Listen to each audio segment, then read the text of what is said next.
And here at Cal, Robert has flourished.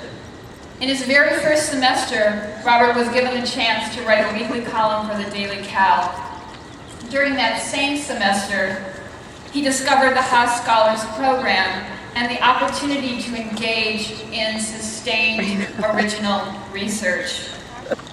Having experienced firsthand some of the difficulties of reintegration after military service that veterans face, Robert turned that topic into the source of his year-long research project funded by the Haas Scholars Program and into the topic of his honors thesis. He devoted himself to investigating the role of the media, the coverage of war and the portraits of veterans, and how that played into the reintegration experience of veterans, how it aided and how it challenged that reintegration into civilian life, to their families and friends, their education, their work, all disrupted by military service. Oh, hold on, baby. Beyond researching this subject, Robert also has made an effort to try and help other veterans through that reintegration process itself. He wrote a bill that would ease resident classifications so that veterans could more easily attend California's public colleges and universities without further delay. That bill, with bipartisan sponsorship, is now currently under review by the Assembly Appropriations Committee.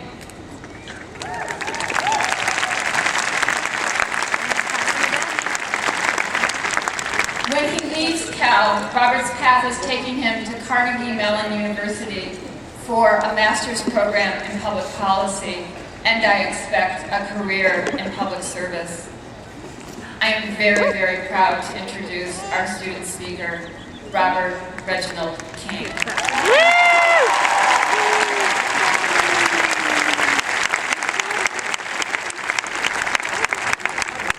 Thank you, Dr. Retzinger, Josh Jackson, Professor Goldstein, Ms. Novall. It really is an amazing honor to be standing here and speaking today. I really want to dedicate this speech to the memory of my grandmother, Olive the Violet King. Ollie was a living example of courage, of dedication, and of grace. She lost her husband, my grandfather, when my dad was 12. And she took a job at Sears, and she retired 30 years later. When my parents split when I was 8 years old, she sold her house that she had lived in for over 40 years. She moved essentially about 50 miles, quite a way for her actually, to be closer to my brother and me. And she was there when my dad was working late at night to make sure her boys were okay. In 1995, we found out that the cancer that she had already beaten had come back. And it seems like one day she was making dinner for my brother and I. She would make lasagna for me because I love Garfield. And she would make turkey, rice, and gravy for my little brother because that's pretty much all he would eat. And it seemed like within a couple of weeks, she was in her bed, in her bedroom. And I remember distinctly on December 3rd, 1995, I overheard a hospice nurse telling one of the adults in the house that she wasn't going to make it through the night. And she fought through that night. And she fought through that night because the next day was my 12th birthday. And she fought through the next day. But early in the morning on December 6th, she couldn't fight anymore. Ollie, despite her tragic loss, had the courage to raise my father into a great man. She had the dedication to uproot her life when those she loved needed her most. And she had the grace to do so without complaining. And she fought like hell to her very last breath. 10 years later, to the day, it was just a few months after Hurricane Katrina, and I really felt broken. I had dropped out of high school. My military career ended early. I felt like I had never really been able to finish anything. I felt like a failure. And I'd been pretty much on about a 3-day bender or so. And I was standing on the street corner in the French Quarter in New Orleans at a payphone. I don't know how a payphone was working in New Orleans at that time, but it was. And I was on the phone with my dad as he drove across Lake Pontchartrain to come get me out of there. To say that I was in bad shape would be an understatement. And I really wanted one thing when I poured myself into his truck. I wanted to go see Ollie. And I remember that day, it was freezing cold in New Orleans. And the wind was blowing off of Lake Pontchartrain, and the ground was wet, but I was laying on it at Ollie's headstone, and I was sobbing. And as I was laying there, I felt this warmth start to swell up from the ground. And I could feel her there with me, and I could feel her telling me that I was going to be okay. I've been tested a lot in my life with losing Ollie, dropping out of high school, and through Hurricane Katrina. But those are only parts of what make me whole. It's the people who have been there for me, who have loved me and allowed me to love them, who are what matters and really make me into the person that I am today. And if each one of you take a moment to think, I know that there's somebody out there that has shared with you that inspiration, the inspiration that it takes to make it through this crucible of undergraduate life at Berkeley. And please take a moment today to thank those people. But also, take a moment at some point to reflect on your accomplishments here. It's been an incredible journey for me to get to this spot today. And I know it's been an incredible journey for you too. As students in American Studies, in Cognitive Science, in ISF, in Religious Studies, and Media Studies. There we go.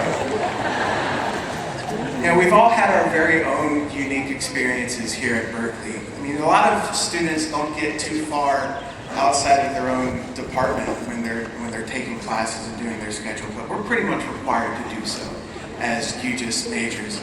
And I know in my 2 years I've taken classes, my 2 years here at Berkeley, I've taken classes from about 7 different departments or programs. And I know that there are people out there who have surpassed that number. And really to be one of these majors that are here today, I think you really have to want to be one of these majors. Because I don't know too many people who are interdisciplinary studies field majors who concentrate in psychoacoustics. Like, it's there. Somebody out there has done that, and I think that's really cool. But it really does take a lot of courage to step outside of those more traditional majors and to really admit that you want something different from your college experience. And like me, a lot of you have had to change courses to get to this point. And for my fellow transfer students that are out there, there we go. It really takes a lot of courage to come to Berkeley halfway through this experience and jump into this insanity that is, yeah, you know. But you've all shown the dedication that it takes to reach this point, to do the work and to jump through all of the hoops. And you've exerted your own will to make this academic experience unique to what you needed from it. And you've taken the steps necessary to be here today. You've also had the grace to do so while maintaining some semblance of a social life, participating in extracurricular activities, and some of you have done so while balancing family life as well. And I know that my experience here wouldn't have been anything like it was without my fiancée Lisa and my little girl Raina, who are up there.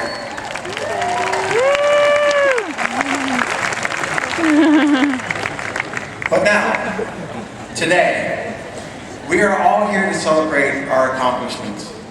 We are Berkeley graduates.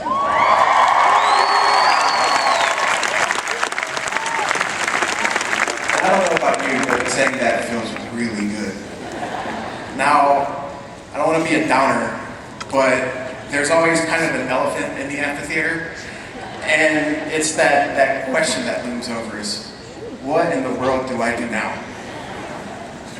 Some of us are going to go to grad school, some of us are going to go to work, some of us are going to look for work, and some of us really have no idea. And that's okay. And, you know, I've been fired from more jobs than most people will ever have in their life. When I was in the military, I planned to learn Korean and be a linguist for the rest of my life. When I started school at Los Angeles Valley College in LA, I wanted to be a sports broadcaster.